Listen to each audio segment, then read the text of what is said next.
અમદાવાદમાં આવેલ રાજી ભવન કોંગ્રેસ કાર્યાલયમાં ગીતાબેન પટેલ દ્વારા મોંઘવારીના મુદ્દે ભાજપ ઉપર પ્રહાર કરવામાં આવ્યા। અમદાવાદમાં રાજી ભવન કોંગ્રેસ કાર્યક્રમમાં ગીતાબેન પટેલ દ્વારા મોંઘવારી વિશે આકરા પ્રહારો। Story report by Hitesh Dave, Ahmedabad. દેશના પ્રમુખ શ્રી ગીતાબેન પટેલ આજની પ્રેસ મીડિયાને સંબોધન કરશે। ગુજરાત પ્રદેશ મહિલા કોંગ્રેસના પ્રમુખ હેતલબેન અને ગુજરાત પ્રદેશના મહામંત્રી તેમજ અમદાવાદ શહેરના મહિલા મોરચાના પ્રભારી શ્રી અજરાબેન કાદરી આ પ્રેસ મીડિયામાં ઉપસ્થિત છે। તેમનું પણ સ્વાગત કરું છું। આગળનું ઉદ્બોધન તે પ્રમુખ શ્રી ગીતાબેન પટેલ આપશ્રીને સંબોધશે। The PM is compromise આ વાક્યને લઈ અને આજે અમે લોકો બતાવવા માંગીએ છીએ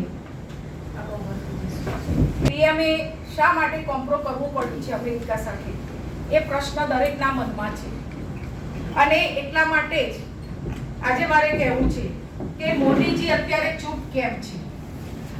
હરદીપ પુરી જે કેન્દ્રીય મંત્રી છે અને પેટ્રોલિયમ મંત્રી છે, છતાં પણ અત્યારે હાલ આપણે સૌ જોઈ રહ્યા છીએ કે કૂદકે ને ભૂસકે મોંઘવારી વધી રહી છે, પેટ્રોલ ડીઝલના ભાવ વધી રહ્યા છે, ગેસના ભાવ વધી રહ્યા છે અને આને લઈ અને આખા દેશની અંદર પ્રજા ત્રાહિમામ થઈ રહી છે કે અમેરિકા આગળ અત્યારે હાલ આપણા પ્રધાનમંત્રી મોદીજીએ ઘૂંટણ ટેકવી દીધા હોય એવી પરિસ્થિતિ થઈ ગઈ છે।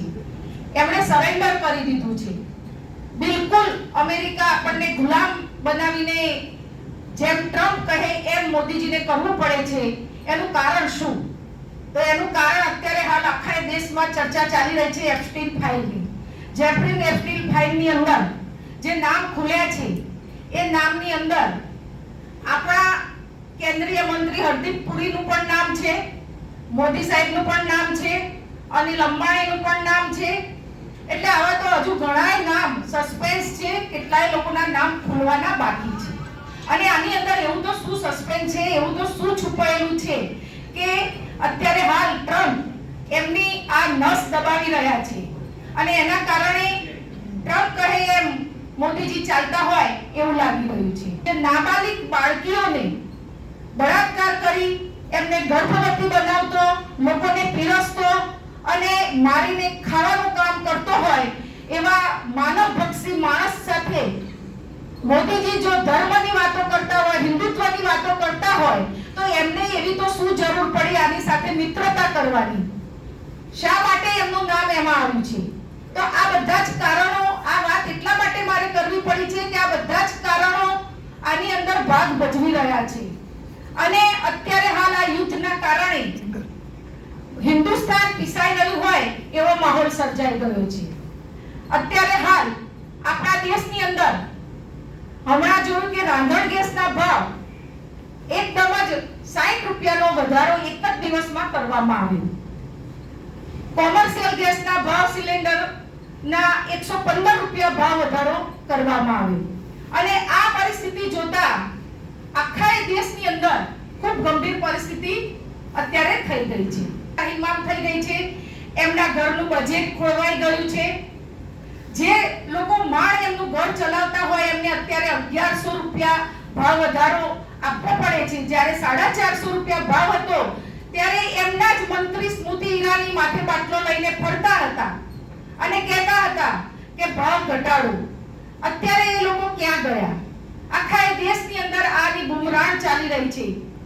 ગેસ સિલિન્ડરના ભાવ તો વધાર્યા પણ સાથે સાથે કોમર્શિયલ ભાવ વધવાના કારણે રેસ્ટોરન્ટ અને નાના ખાણીપીણીના બજારો, માર્કેટો અને નાના માણસોના ધંધા ઉપર આની ખૂબ અસર પડી રહી છે। આપણા ઘરમાં સિલિન્ડર આવે, અત્યારે હાલ દરેકના ઘરમાં 15-20 દિવસ માં સિલિન્ડર ચાલે છે, તો પછી બાકીના દિવસોમાં માણસો શું કરશે?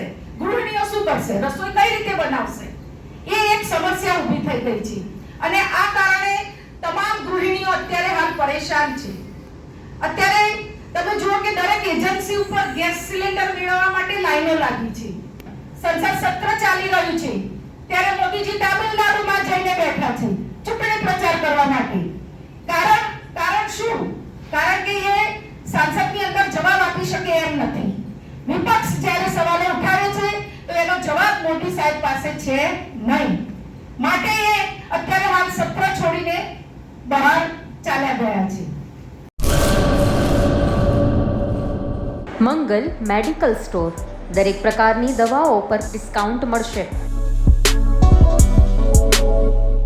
હોસ્પિટલ રોડ, કોસ્મોસ બેંકની બાજુમાં, ડૉક્ટર દમયંતીબેન ગણાત્રા હોસ્પિટલની સામે, ભુજ.